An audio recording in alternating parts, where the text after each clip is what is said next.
President Donald Trump and Democratic rival Joe Biden will both rally supporters on Thursday in the critical battleground state of Florida, campaigning in the same city hours apart and putting on full display their differing approaches to the resurgent coronavirus pandemic.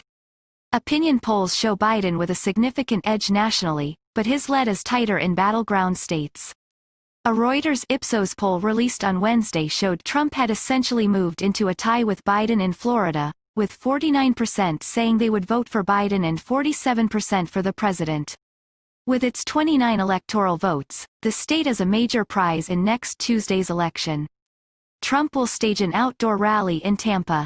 Thousands of people have crowded together at recent Trump rallies, many eschewing masks despite public health recommendations. Biden, in contrast, will hold a drive-in rally later in Tampa where attendees will remain in their cars. He will host a similar event earlier in the day in Broward County in South Florida. The pandemic that has upended life across the United States this year, killing more than 227,000 people and causing millions of job losses, is roaring back in the days leading up to the election. In the Reuters Ipsos poll in Florida, 48% of likely voters said Biden would be better at handling the pandemic, while 42% said Trump would be better. Some 52% said Trump would be better at managing the economy, against 41% for Biden. Following his own bout with coronavirus, the president has conducted a hectic campaign schedule in the days leading up to the election, holding as many as 3 rallies a day in different states, while Biden has taken a more measured tack, even spending 2 days this week close to his home base of Delaware. More than 75 million people have cast early in-person and mail ballots, according to data compiled by the U.S. Elections Project at the University of Florida. That is a record-setting pace and more than 53% of the total 2016 turnout. In a significant setback for Republicans in 2 battleground states, the U.S. Supreme Court on Wednesday declined to block extensions for receiving mail-in votes in Pennsylvania and North Carolina. Trump has made unfounded claims that voting by mail, a common practice in U.S. elections, leads to widespread fraud.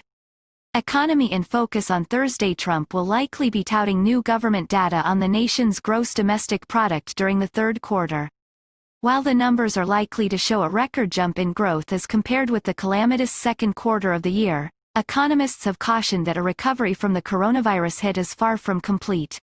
Trump plans to return to the Midwest on Friday, campaigning in Michigan, Wisconsin and Minnesota. In all, he plans to visit 10 states in the last week of the campaign and will host 11 rallies in the final 48 hours, a campaign official said.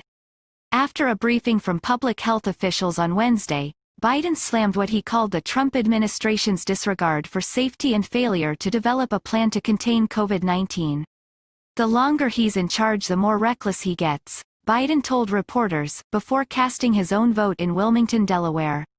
Trump, who continues to downplay the threat posed by the virus, has accused Biden of wanting to institute new lockdowns across the nation that would further damage the economy. After his Tampa rally, Trump will head to another key battleground state, North Carolina, to stage an evening event in Fayetteville. Biden will travel to Wisconsin on Friday and campaign with former President Barack Obama in Michigan on Saturday, the campaign said. Trump's narrow victories in both states in 2016 helped propel him to the White House. In the battleground state of Pennsylvania, the Philadelphia prosecutor issued a stark warning for Trump campaign poll watchers not to overstep their bounds as they search for voter fraud. The Trump campaign has said it is recruiting an army of 50,000 volunteers to monitor polling places, an effort Democrats say could suppress the vote.